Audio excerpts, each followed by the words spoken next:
You've tuned in to the most crazy rocking metal podcast on the air. Ladies and gentlemen, welcome to Metal from the Inside.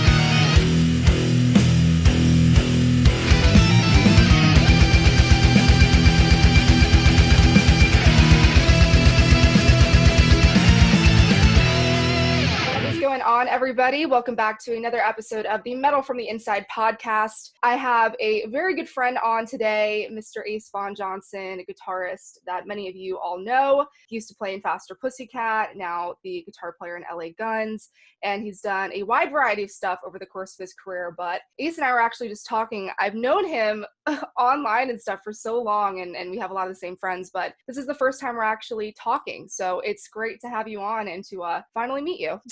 Yeah, likewise. Thanks for having me, Sydney. I appreciate it. Yeah, absolutely. So, I mean, I kind of want to just talk about what the last year has kind of been like for you, because, I mean, I always say this, but it's kind of the understatement of the century, but you actually relocated, right? Because you were in Los Angeles for a while, and now you're in Nashville. Yeah, born and raised. Spent 37 years in Los Angeles, or at least Southern California. And I started looking for houses out here in Nashville about summer of last year, and found a place in November. Came out in, I guess, December, and here I am. So I'm just making the best of it, just reacquainting myself with friends and socializing in small doses with a bunch of people who most are musicians, most of which are, like guys in bands. You probably the bands and whatnot, but I'll spare the name dropping, but just hanging out with my friends and catching up and working from home, really. Yeah. So what was the catalyst to move to Nashville? Because I've kind of seen that with a lot of musicians I know and a lot of friends I have. A lot of people are making the movement from LA to Nashville, or even kind of out, east. So what was the reason for you to kind of change places? Well, a friend of mine told me that I started talking about moving out to Nashville in about 2013. So it wasn't just some spur of the moment thing. It was something I'd been kind of milling over for a long time. And I was coming out here probably every 18 to 24 months in my off time, not just for work. And I would usually stay with Tony Higbee, who plays for Tom Kiefer, and is one of my, closest friends. I think I'll probably end up seeing him later today. And it just, every time I'd come out here, I'd have a better and better time. And it just turned into one of those things where I was like, oh, you live here too? And even last night I went out to have some drinks and catch up with a buddy of mine, my buddy Jack. He's in a band called Bayside. They're kind of like a big Warped Tour band. They're from up where you are. And I haven't seen Jack since we were both like puppies. I haven't seen him. I think we're trying to do the math. We hadn't seen each other in like 16 or 17 years. Wow.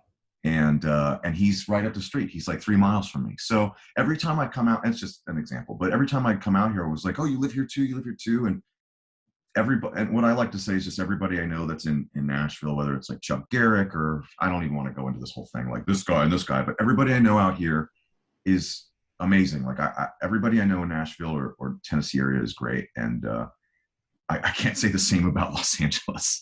So just after a lifetime of doing that, doing the damn thing out there, I just kind of had enough. And with the pandemic, and I wasn't touring, and I was paying a fortune for this tiny 1-bedroom apartment in Hollywood just to feel like a prisoner in my own home. And I started, like I said, looking at houses about a year ago, and I was like, for less money, I could have way more near people I would rather be near. And, again, I feel like this turns into a name droppy thing, but one of my other 3 closest friends in the world lives about, I don't know, maybe a 4-hour drive. And so I've seen him, it's Ricky Rackman. I've seen him a ton. He came and stayed here. I'm going to go stay with him. And so he's not far. My stepbrother's not far. I went and saw them, he and his wife, a couple months ago. They're maybe a 3-hour drive. So there's just a lot of, and I went, and Tony Higbee and I went, and Brian Forsyth, we went and drove and saw ZZ Top like 2 months ago or whatever. And I feel like I'm more centrally located. So there's just, not that Los Angeles isn't, but I just felt like it was like, I kind of did this already and for a lifetime. And I just was ready to get out of there and, more bang for my buck. And I'm way happier here. And I have my, I'm in my office in my man cave versus like crammed into I was doing like some voiceover stuff and everything in like and all this, like any press stuff in like a closet, literally. So I'm stoked. And that concludes my TED talk, Yeah, I mean, I was gonna say I've toyed around with the idea of like, where I'm gonna go next, because I just graduated school and everything. So, I'm kind of looking, where do I want to go? What opportunities and everything. And I've thought of LA, many times as one of those things where it's like,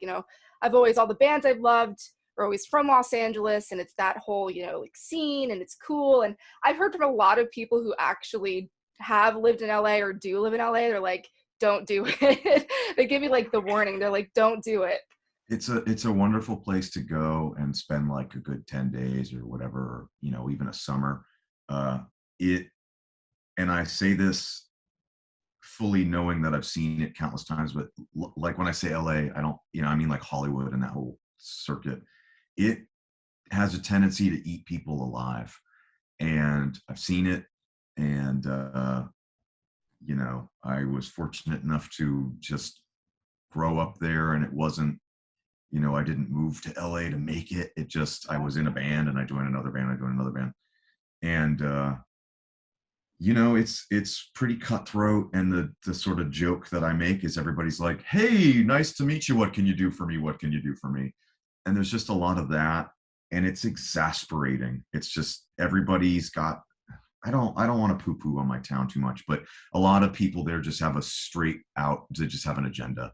Yeah. And like, I'm at a point in my life where I'm like trying to do more dog rescue stuff, and I need some more space, and I want to be around people that don't suck and, or suck my, energy. So I just, I think everybody should go to Hollywood and go to LA and take it in. If someone's never been, and, hit the Strip and go see a concert, if that's even a thing anymore. And, there's so much to see and so much to take in, but it's definitely, everyone's like, what? Even my sister's like, when are you going to move back? And I'm like, never, I don't think so. So, take from that what you will, but I that's just me. I may be a bitter old jaded. No, I mean, you're not the only person that I've heard, that's said that stuff. I mean, it's pretty obvious, LA kind of has that, reputation of if you go, you'll make it. And I mean, it's one of those things that maybe, at least in the industry that we're in, maybe that was the case 20, 30 years ago. It's not really as much anymore. I know, don't kid myself. I'm not like, I'm going to go to LA and I'm going to see Motley Crue on the Sunset Strip and, Van Halen playing the Whiskey, that those days are over. But you're not the first person though that said that stuff about that city. I think for what you're doing, I think it would be great experience to get out there and just, maybe do some networking and see the sights and hang out or wherever, take an extended vacation. But if you moved there, I think you would turn around after a short period of time. Yeah. And it's cool. You were talking about how you have, so much more space now. And you posted this really cool picture on Twitter, I don't know, like a week or so back, of all these movie posters that you have kind of in your stairway. And I know that you collect the one sheets, right? Yeah, I've got a myriad of them, if you will. And the room I'm in now is the only room in the house, well, in my bedroom, I guess, the only room in the house that's not like littered with them, just because there's no real wall space in here. But I've got, collect the vintage, original theatrical run horror movie posters, or one sheets, or quads and half sheets and day bills, and the whole thing. There's probably like 3 or 4 things I'm really like passionate about, and that's like one of my nerdy, I'm up at like 7 a.m, like on eBay or like some collector thing, like, oh, I gotta get that obscure Vincent Price piece, and having only been here for maybe 6, 7, 8 months now, or however long it's been, I'm still kind of decorating a little bit, or adding to the nonsense. But yeah, the hallway has slowly turned into what was like 4 pieces, then became 8, and then became 12, and then it's just like but I do enjoy like waking up, which I'm still waking up a little bit here, by the way, and just kind of like, I walk down my hall and I go down the stairs and I kind of am like, I live here. This is my stuff. This is pretty fucking cool, Yeah, I have always loved your love for horror, because I'm a big horror fan myself. And I know you kind of have a long history with the genre and horror movies, but what was your introduction into that world? Because I know it was when you were a kid, right? Yeah, absolutely. I think that's why feel so strong about it, is it was a combination of my father playing. That was sort of like our bonding as far back as I can remember. I mean, 4, 5, 6, 7 years old is him putting on all the, the classics, the black and whites and stuff like that. And whether it was, the Universal films or Hammer horror or, anything in between, Amicus films and, all the other stuff and nerd stuff. And so he grew up in the Valley in Los Angeles and lived down the street or in the same neighborhood as this director named William Castle, who directed House on Haunted Hill and The Tingler and a few other sort of popular cult 60s horror movies. And so my dad had this rapport with this local director who would bring all the neighborhood kids over and show movies at his home, like movie theater before they came out. Yeah, so right. I just remember my dad always being like, I saw this before it was in theaters. And he had, I don't know if I've ever even told this, he had a girlfriend in high school. Again, it's LA, so everybody's mom is a this or a dad is a that, or their cousins. Literally, my cousin's a movie director, and I'll come to that in a second. And then his girlfriend in high school's dad created the Robbie the Robot for Lost in Space, and that was also used in some sci-fi movies. So it was always sort of something that he would get excited about for nostalgia reasons, which is what now I get excited about for nostalgia reasons. And that's just my dad passed away when I was a kid, but so that's sort of like my bonding with him. And then my cousin Mark Lester is a somewhat well-known movie director who did some horror films. I think his most well-known movie would be Commando with Arnold Schwarzenegger. Wow. And then Firestarter with Drew Barrymore. And then he had a movie called Class of 1984, which was Michael J. Fox's first film. And then the sequel, Class of 1999, I was on set for when I did the math. I think I was 7.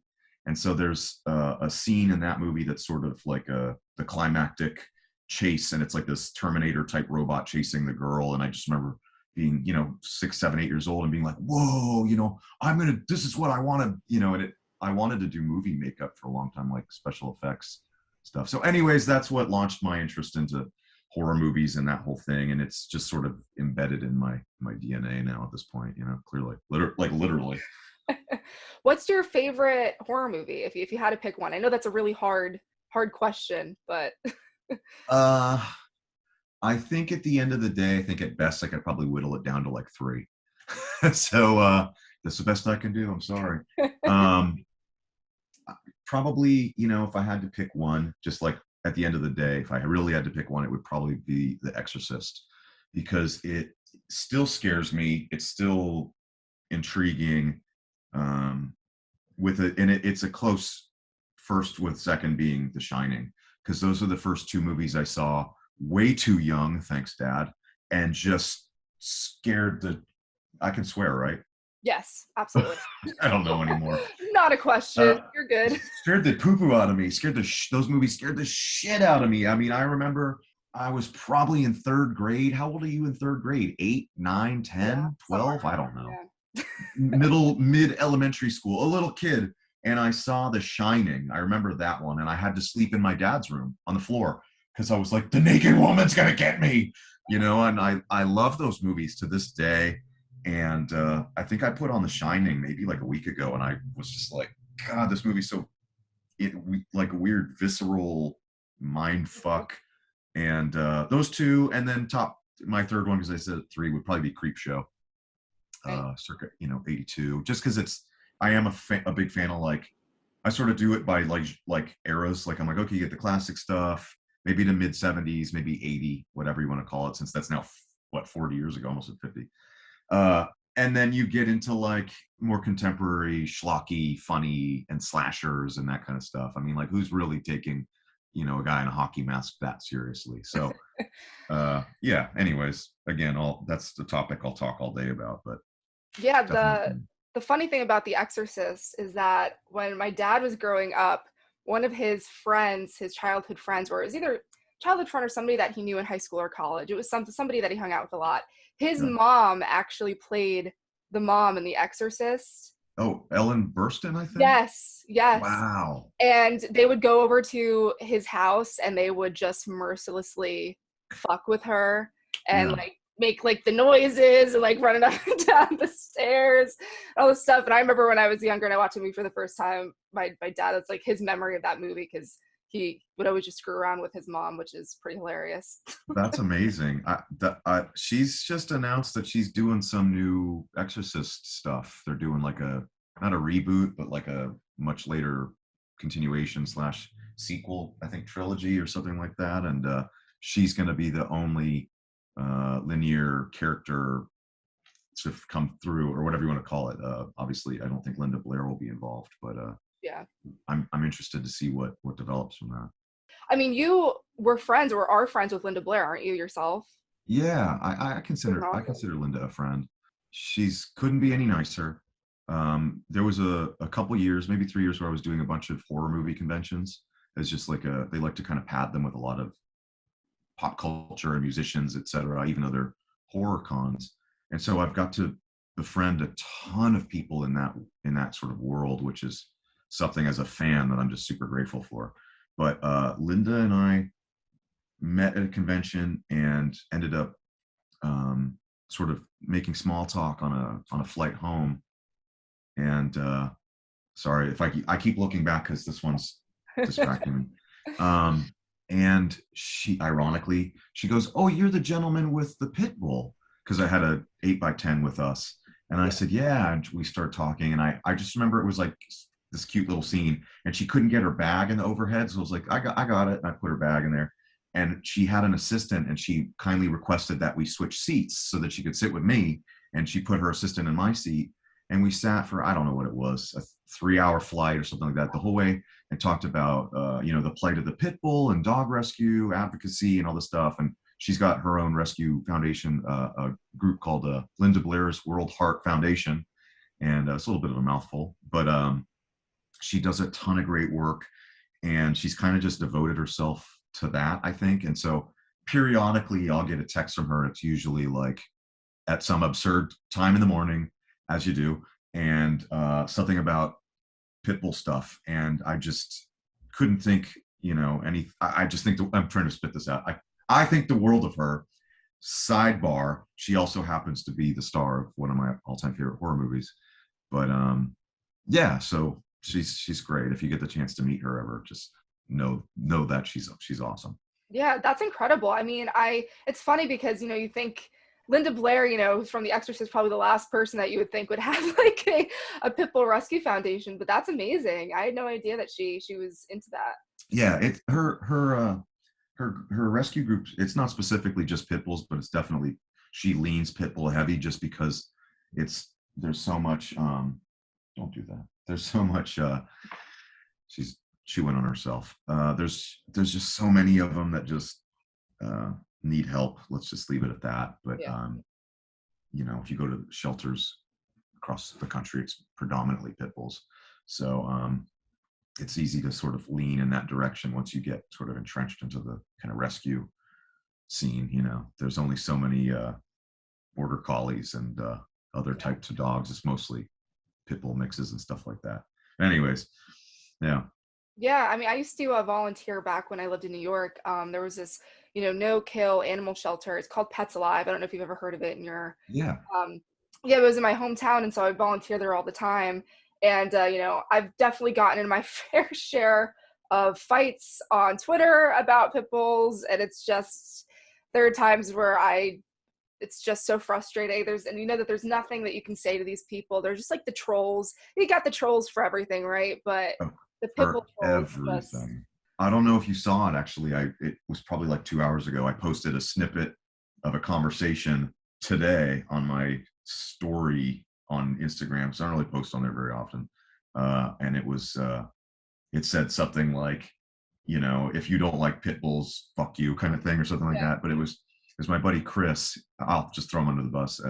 My buddy Chris plays guitar for Bush, and we're both like really strongly opinionated pit bull advocates. Yeah. This is one of the things we bonded over early.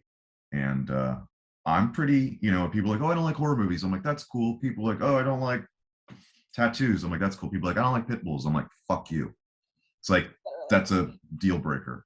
anyways, and that's another thing I'll go down a deep rabbit hole on too. But so you definitely get it as an advocate and having worked at a rescue, and that's amazing that you did that. I don't think I knew that. Yeah, Um, yeah. I used to volunteer there a little bit because they were right in my hometown, and Rob Thomas of Matchbox 20, he's like really, really involved with that no way. organization. Yeah, he's That's cool. donated tons of money to him and everything. Um, but yeah, they would have all these events, and Rob would come, and it was just a big, really great organization. I love the fact that they were like no euthanasia. You know, they took in every single dog that walked through their doors and kept them until somebody either adopted them or they passed away to natural causes or anything. But they had Yeah. like a great like trail in the woods where you could walk. I mean, it was really beautiful, and I miss that stuff kind of living in the city because the rescues here are a little bit different. You know what I mean? We're in like a more urban environment, so it's a little bit tougher. Yeah, of course. And it's frustrating because we really need more no kill. They should all be no kill. I mean, if we can, I don't know. I don't want to turn into some No, you're dog fine. TED talk.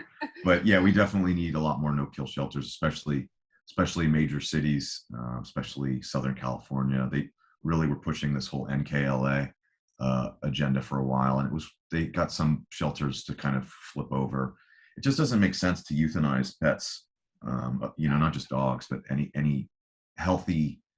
I see some of because I try to spend as much time, I guess, networking or whatever online, and with different places and whatnot, just mostly Twitter and a couple things directly. And I've seen some atrocious stuff. I'm sure you probably have too, where it's just Yeah. like, why was this animal put to sleep? And it just breaks my heart. So, The but that's story. really cool. I didn't know Rob Thomas was so involved in something like that. That makes me be like, fuck yeah, Matchbox 20. Yeah, yeah. It was funny because I used to go there, that was when I was a little bit younger and when I lived. So my mom would come with me sometimes because she's a big, dog lover too. And my mom actually went to Vegas one time and ran into Rob Thomas and was like, "You're not going to believe this, but I volunteer at Pets Alive in Middletown." And he was like, "Holy shit." Like he couldn't believe it. He was like, however many miles away. But yeah, he does a lot of work with them. He's donated a lot of money and making, their facilities better and supplies and stuff. So fuck yeah, Matchbox 20. They're Yeah, cool. that's rad. So kind of touching a little bit back on the horror thing, I mean, that kind of translated that love for horror into your love for music in a way, because I know you're really into like the horror punk, the Misfits. So were you a music lover first, or was the horror something that kind of turned you a little bit into a music lover? I think it's why I gravitate towards bands like, the Misfits and Danzig and the Cramps and Alice Cooper and, Rocky Erickson and whatever the hell else early on. But I definitely was into horror movies at such a young age that I think it sort of predates me having interest in music knowingly or willingly. I think, by the time I got into my own, like, I want to listen to this, I was, 10, 11, 12, sort of a small human versus horror movies. It was just like at 5 years old, I was going to my dad's and we were going to put on House of Wax or, you know, Bride of Frankenstein or, whatever it was. But it definitely, I do fondly remember discovering the Misfits for myself, which is still, arguably like my favorite band or one of them.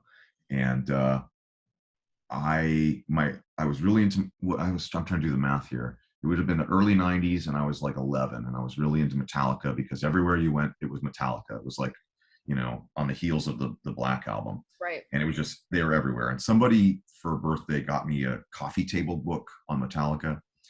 And I remember in every photo, I'm like, the bass player's got this skull tattoo, the singer's wearing it on a shirt. I'm like, what is this? And I was like, okay, so the Misfits Fiend Club. I'm like, what is this? And maybe within a year, I went to the record store, and I bought Walk Among Us on cassette. And I couldn't been a day over 12, maybe 13 at the most. And I remember, like the lyrics, I was like, there's a song called Vampira, and there's a song called Night of the Living Dead, and there's a song about brain eaters. I was like, and I remember going to my dad's house and being like, there's a band and they have songs about horror movies, like the stuff you make me watch, but they sound like angry punk rock, but they look like Kiss, and I was just like, this is for me. These are my people. And so that definitely steered me is that even a word? Steered me in a direction. And I think when I was 12, 13, 14 and listening to what I would just say everything. I mean, I was listening to Beach Boys and Dr. Dre and Soundgarden and Green Day and whatever. I listened to whatever I wanted because there was no clicks yet. That was like a high school thing. And at this point I was kind of like in middle school. And I think everybody was just so awkward that didn't matter. I just found myself gravitating towards sort of punk rock. And I moved to San Diego when I was I guess a freshman, and I just showed up wearing a Misfits shirt, and all of a sudden all the punk kids were like, come with us, and it just went that direction. But I still listen to everything. I mean, even my record collection is super eclectic, which I'm proud of. I'll go from Enya to Carcass in a 10-minute span. I like what I like. And then I started a band, and it, of course, was like the easiest band to start, when you're a shitty guitar player is a punk rock band. And so, but I guess that's kind of where that trajectory went. But I still have, look, just wearing, horror punk or psychobilly, whatever you want to call it. And I still gravitate towards that. Like if someone goes, hey man, did you hear about this band that sings about Vincent Price movies? And I'm like, go on, tell me more. Which is why I think inadvertently I'm such a huge Alice Cooper fan. I know you are as well, obviously. Yes. And, I'm a lifer. And, I think, I don't know what happened, but somebody tried to turn me on to Alice Cooper as a teenager. And I was like, nope, not for me. And then I think somebody played me some of the glammy stuff. Okay. So I think it was like It was like something off Trash. And I was like, oh, of course I know $1 Billion Babies and I'm 18 and those songs. But when you're 14, I'm like, that's like dad rock. I'm like, I'm not interested. And then I hit maybe 19 or 20 or 21 and got more interested in sort of guitar-based music. And, I say I was listening to less Misfits and more Alice Cooper and less Stiff Little Fingers and more Thin Lizzy and yada, yada, yada. I don't know what happened, but I think I was 21 and I bought, because I'm like going like, where did I live and who was I dating? What band was I in? And I bought Welcome to My Nightmare. And I was like, this is my album. I was like, this is it. I have the spider from the back. Yeah. And I was like, oh, okay, I was like, oh, I get it now. And then I went down this gnarly rabbit hole for like 3 years where all I listened to was Alice Cooper. And it was like the Brutal Planet era where he was sort of like industrial or something, bordering. And I remember being like, yeah, I was like, this is heavy. I was like, this isn't dad rock. This is awesome. I think, it just was like, oh, Lace and Whiskey, when you're 14, that just didn't resonate with me. And it wasn't that I had like an older sibling that kind of maybe shoved it down my throat, like maybe some people in the last 30 years have had. It just, somebody was playing it and I was like, oh, this isn't for me. And then in hindsight, I'm like, wow, I wish I had picked up the right albums earlier on, because I would have just, I don't know what it would have done for me, but probably improved my guitar playing. But definitely a big Alice Cooper fan, Yeah. I mean, that's kind of what it was like for me, except my parents really did shove music down my throat. And I'm glad that they did. I mean, they're big hard rock and heavy metal fans. So, I mean, I kind of grew up listening to all that stuff and heard, people, bands like Alice Cooper and Black Sabbath, Dio at a very early age. So, I thank them for just shoving it down my throat and kind of forcing me to listen to it. In a way, I mean, sometimes when you're young, like kind of like you said, I mean, I got to a point, like I went through this weird phase where I stopped listening to rock for a little bit because I was like an early teenager and I kind of was like, I've been listening to this forever. Like, I want to listen to my own thing. Yeah. Big mistake. I didn't like any of it at all, really. But yeah, it's interesting how things kind of affect you a little bit later on, because that's kind of what it was like. I went back to certain stuff that I listened to when I was younger. It was like, oh wow, I actually really dig this now. Like something in me gets it. So I totally know what you mean by that. Well, I don't know where this comes from, but and you're a young lady, but like they say, the music that you discover and are listening to while you're growing up Yeah. or maturing or whatever, from like 13 to 18, like that window is what you take with you kind of for life. Yeah. And whether it's the Eagles or Alice Cooper or Tesla or whatever genre, or Warren G or whatever it is, and I've definitely found that to be true as I've sort of gone back.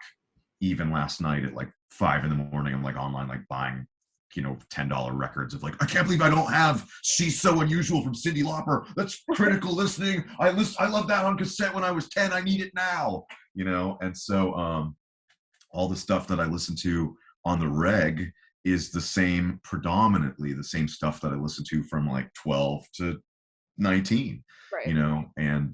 and still, having like a background in sort of punk rock bands, there was a long period of time where I was like, oh, I did that. I was either in these bands or played with these bands or toured these bands or met them and I hate them. And so I set all that aside and I was like, oh, I'm a rock guy now. But now I've sort of gone back.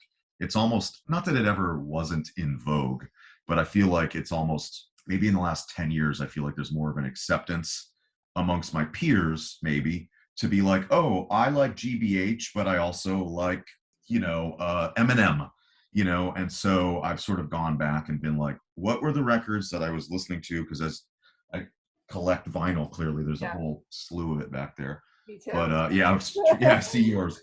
Yeah. Yeah. And so I've been going back and sort of reacquiring stuff that maybe I had on cassette or I had on CD and didn't make it this far into my life, or I'm like, oh, I've got those 2 songs digitally, blah blah. But I'm like, okay, now I need I need my 12-inch copy.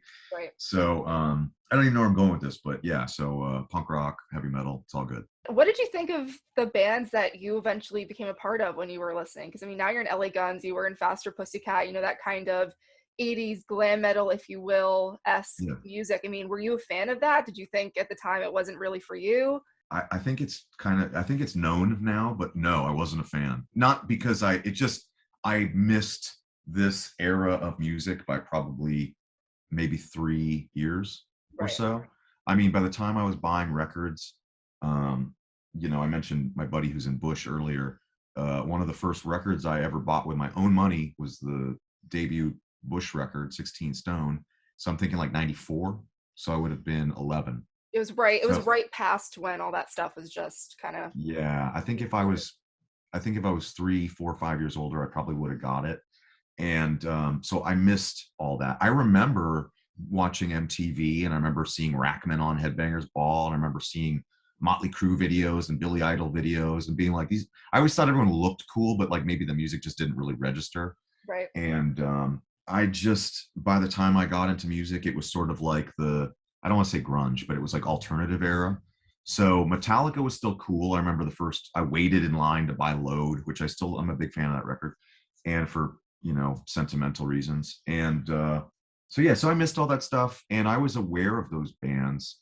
And then, like I said, when I got into my 20s, I started going like, okay, I want to listen to less punk and more rock or whatever, just because I wanted to sort of expand my guitar or whatever. And I went through a really big Guns N' Roses phase, which I think probably everybody does. Actually, I was living in so fucking cliche.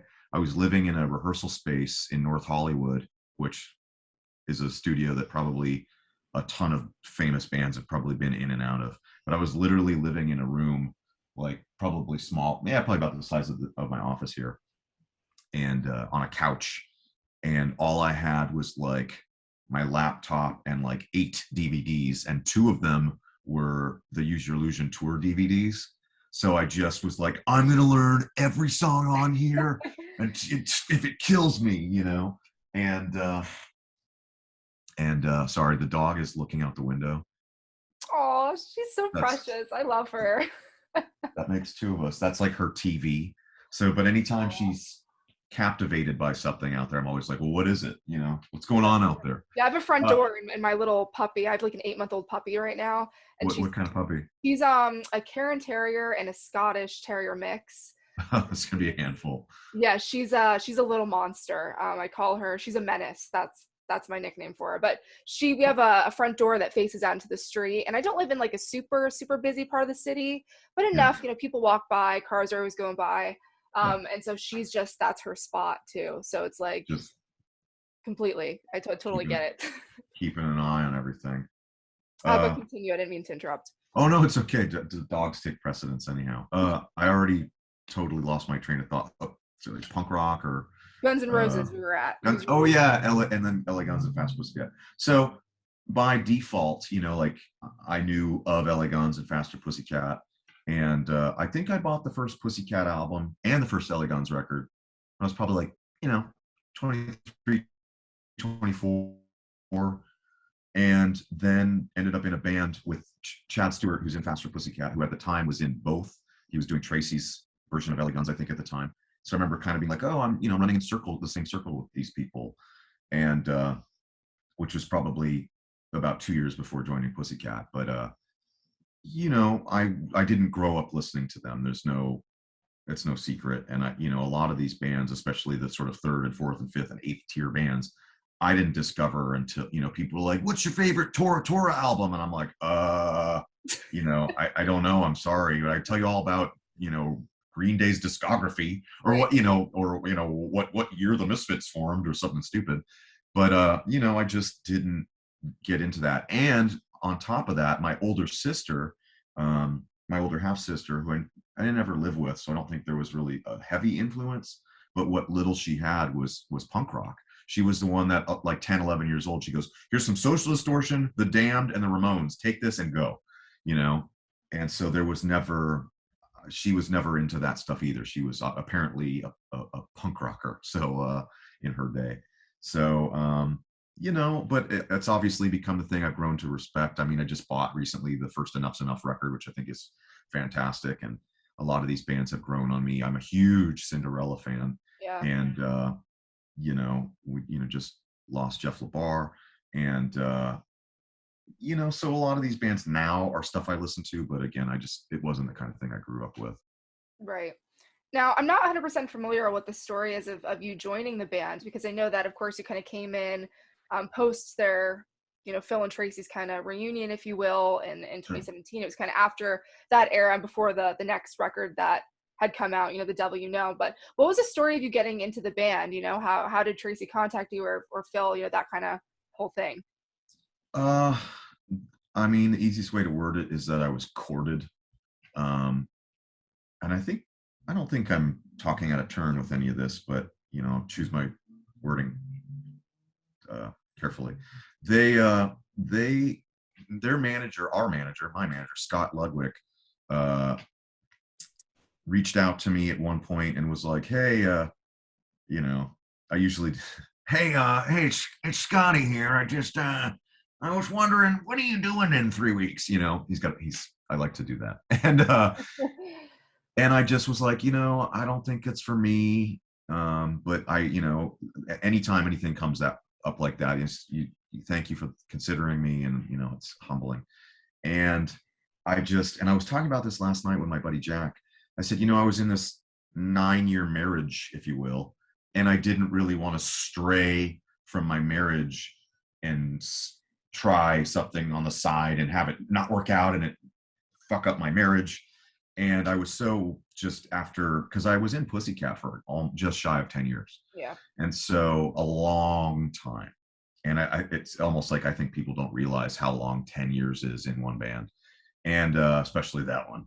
But I just couldn't sort of see the forest for the trees and was so, in this band. And a few people have brought this up and it doesn't really register with me this so much, but I was the lead guitar player in Faster Pussycat, and in LA Guns, I'm basically a glorified rhythm second guitar.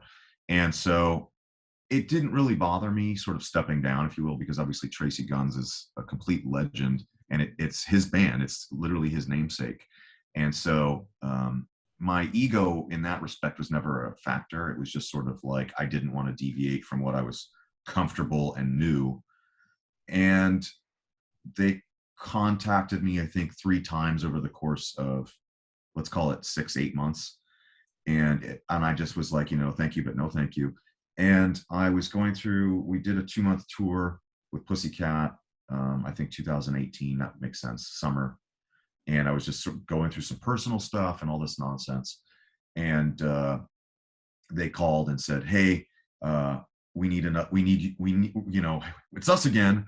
And because it was never Tracy or Phil directly, it was management. Okay.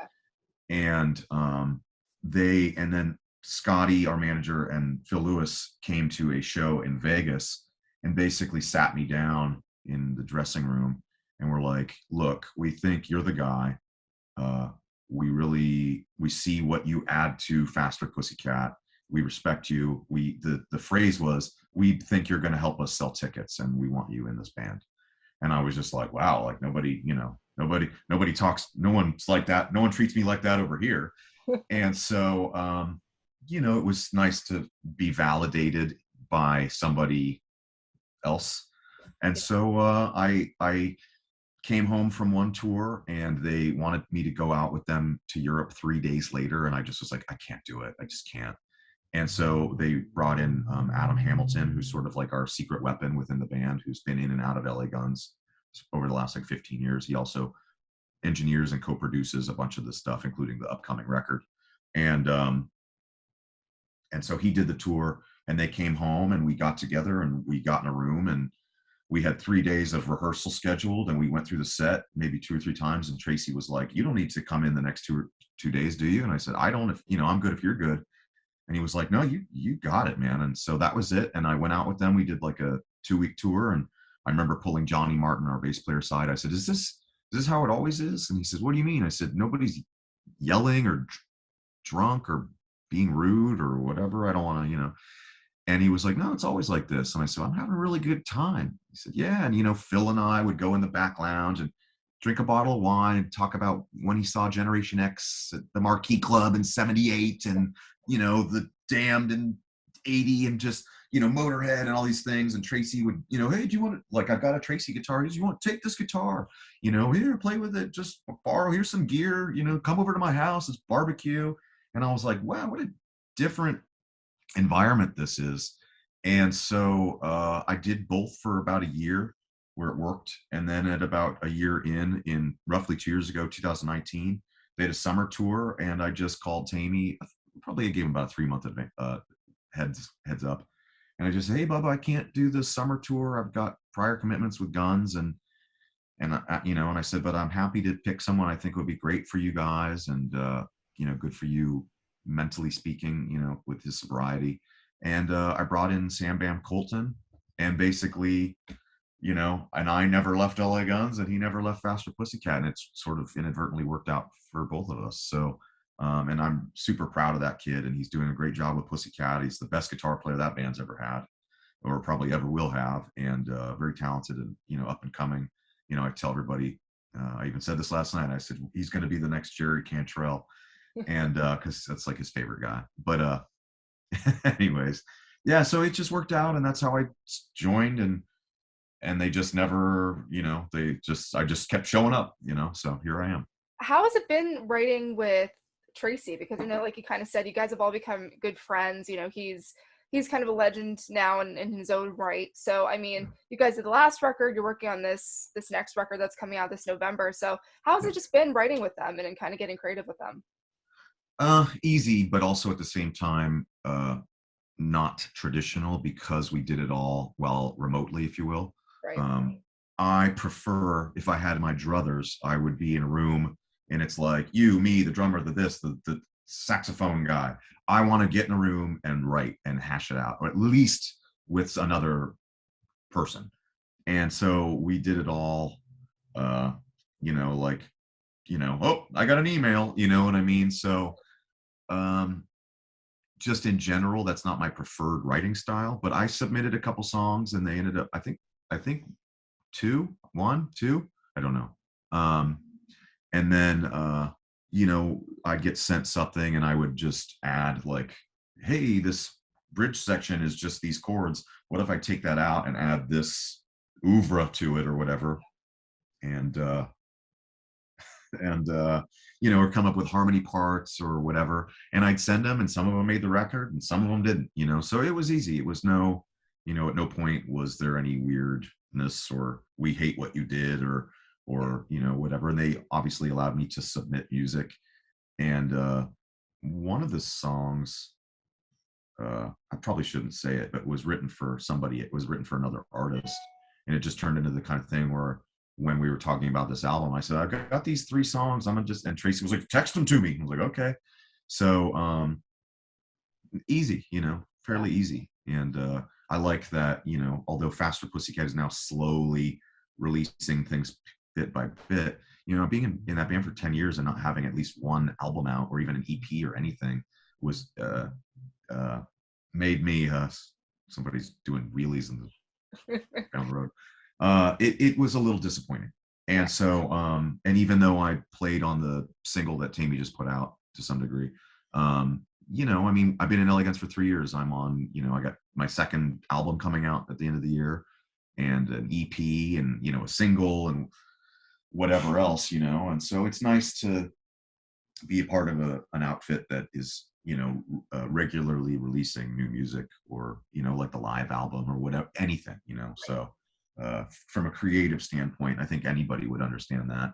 And then with the pandemic and everything now, I've done more recorded output, even stuff that's not even out yet, since I would say the end of 2019 leading up to even now. Even this week I'm working on a project where I'm happy that I'm able to, I played on my buddy Aaron put out a record with Cleopatra under his work. His artist title is Empty Streets. It's sort of an EDM, like Depeche Mode meets, I don't know what, electronic music. And I played on that. That just came out on Friday. And so I've got stuff just sort of periodically coming out. The new LA Guns album in the fall. We just put out the live album. I guested on my friend's EP, this band from the Northeast called Defiant. We did a cover of this old punk band called the Attucks. I'm on the upcoming Tiffany album with Johnny Martin and Scott Coogan and Tracy. Wow. And I don't know exactly when that'll be out, but just it's nice to have something coming out every 2 or 3 months, even during the apocalypse, and just keeping myself busy, and it's sort of reaffirming, like, oh, I am an artist, like that kind of thing. So it's cool. Yeah, it's crazy the remote recording that happens nowadays, and it's funny because it's the norm now. I feel like everybody I talk to, it's over email or whatever. And I always think of the example. I don't know if you've heard of the project that George Lynch did like last year. It was called Dirty Shirley. And so Dino Jelusic, who just joined Whitesnake, he is in Croatia and George is in the US. And they did that entire record without ever meeting each other. They never met each other. And it blows my mind. And it's one of those, things that I always, ask people. I'm like, it must just be so weird to like, to do that. And, the chemistry that, usually that you would have when you're in a room together and, just bouncing ideas off of each other and stuff, it definitely probably has greatly changed when you're doing stuff just over email. I think, it definitely, for me personally, it takes away a little bit, but that's just like the way it is now. Yeah. It's like, I remember when it was just vinyl. It's like, sorry, that's not how it is anymore. Right. Times they are changing, but at the end of the day, it's great for creative purposes. It has taken a little bit of the sort of traditional analog value away from it, but who cares? It's like, I think it's great. I love that I can record. I literally did the most of the LA Guns record right here. I've got my monitors here and my little console under the laptop here, and I did it here. I've done the project I'm doing right now. I'll be doing seated right here, and I think that's cool. The last thing that I did where we got all together in a room was I've got a project called Neon Coven. Yes. That's sort of like, I don't know what to call it, like electronic goth metal rock, whatever, and a little more traditional than maybe what Empty Streets did, which is basically just synth based. But the guys from Neon Coven and myself all got in a room and fleshed out a bunch of songs, and fortunately We've got a creative genius in the band, which is Jacob Bunton, who's known for Adler, not Adler's Appetite, but Adler. And excuse me. And he's also working with Mick Mars on a hopefully upcoming solo album, which I don't know what's going on with that, but I've heard it and it's awesome.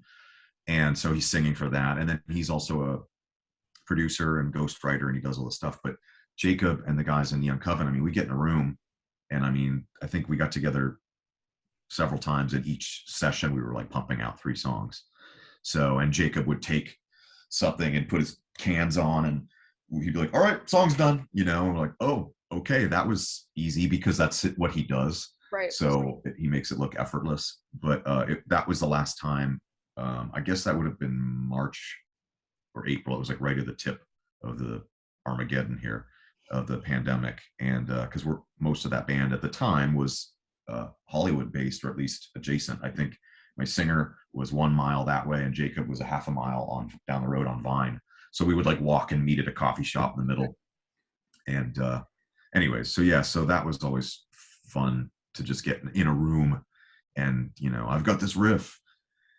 And we'll be Neon Covens will be put. We just put out the album in November. Yes. Yeah, I guess Halloween. Future postponed, and then we've got some more stuff we're working on slowly here too. So I wouldn't be surprised if there's some more singles or whatever else this year from that outfit as well. Yeah, it's such an interesting project because it's a little bit different than stuff that you normally do. You know, when I heard it for the first time, I was like, oh, this is like really interesting. It's kind of like got like it was like a synthy vibe to it. Like at my first impression was like, it's a little new wavy in some spots. Yeah, like it's totally. It's kind of cool. So, I mean, I know that you have worked with some other people that you haven't previously worked with in this band, but like, what was the decision to make the band go in that direction?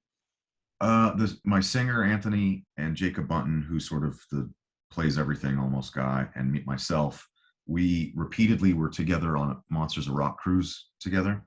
And some of the people in production joked that we should start a boy band, because we were like the young, like, you know, handsome, tattooed, you know, hired gun guys. And we kind of laughed and made a joke out of it. And then we got together at the Rainbow one night and said, you know what, fuck it, let's do a band. You know, why not? And we said, everyone is going to expect us to do like, you know, Sunset Strip, you know. Band, yeah. Yeah. And we were all like, raise your hand if you don't want to do that. And we were like, okay. And so we all kind of mutually agreed that we were like, you know, Depeche Mode, Nine Inch Nails, Rob Zombie, synth, you know, Four on the Floor, contemporary, yet almost with a weird retro throwback. Like the album is sort of, because I think you're the first person to hear this, but I think I got the final say in sequencing, because I think we all had like our own opinion on how it should go. And I think we went with like mine, with the exception of one track listing. And the A side almost opens with a very 80s. There's definitely some Kaja Gugu moments. And I think there's 2 songs, I think, that have 0 guitar. And so it's kind of light and poppy and 80s. And then it starts to kind of ramp up into this like Ministry vibe. And it gets like heavier and darker and more somber as the album goes on. And it's also the first album I've contributed lyrics to formally in probably 15 years, a lifetime, a long time. And so I was happy to get that opportunity.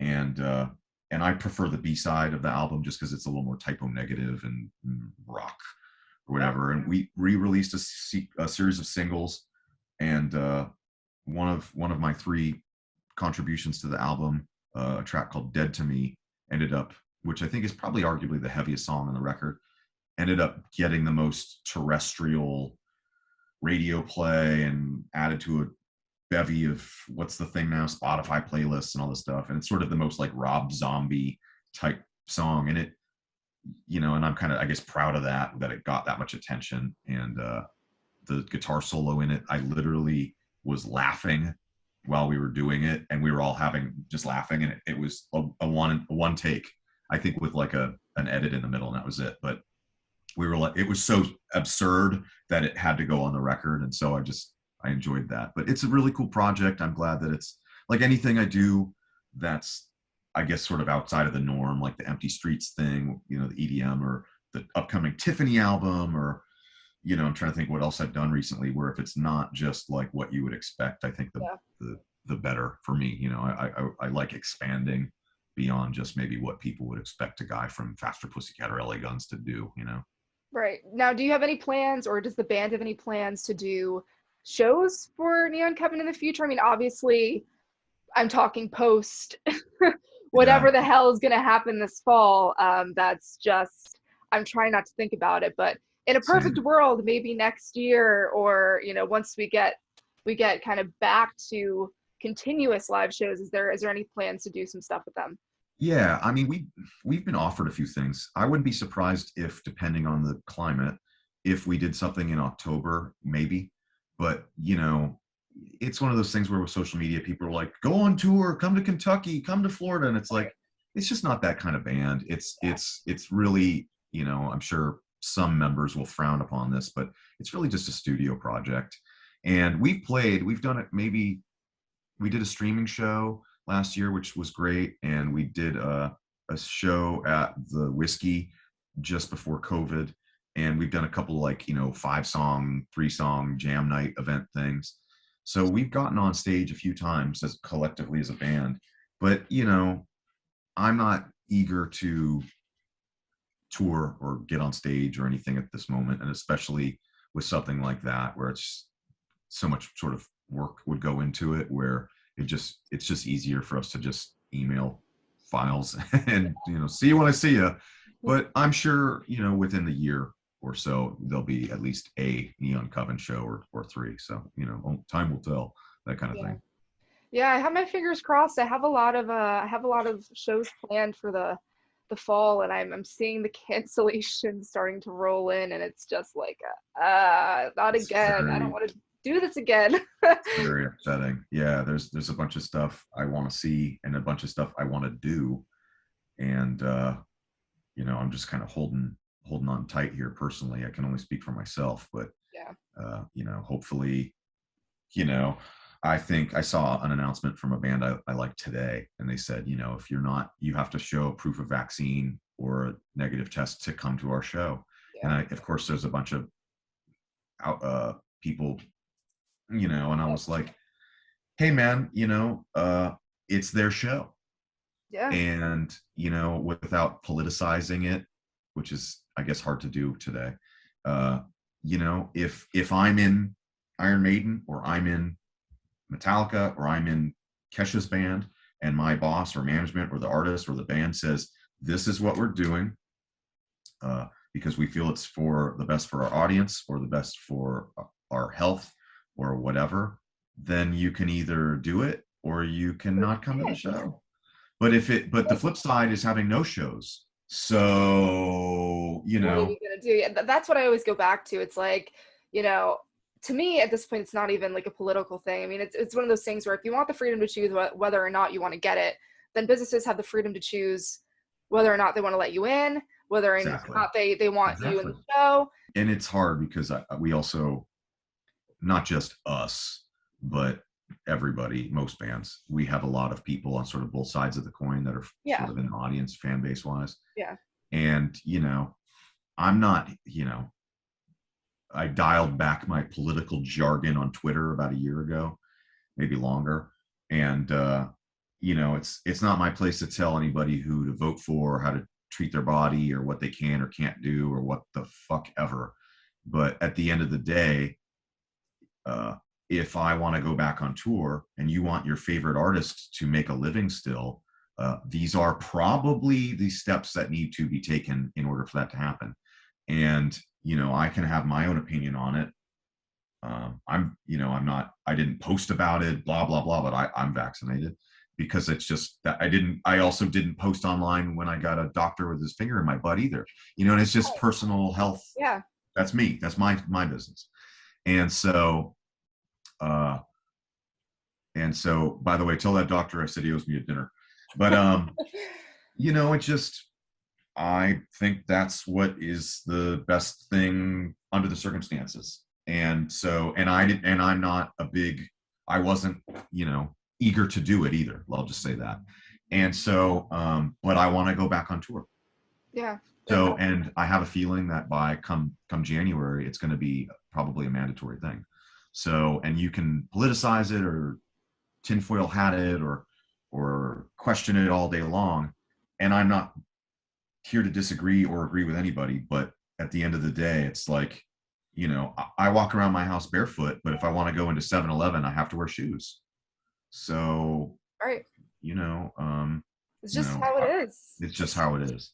Just how it is. And if we all grow a third arm, or, you know, at least I'll be at a concert, right? That's yeah, kind of, you know, it's better than spending another 18 months, you know, sort of, whatever. I don't want to keep going on this because then somebody, I'm not coming to your concert because I saw what you said on the podcast, you know, which is like, no matter what, you can't win with somebody somewhere.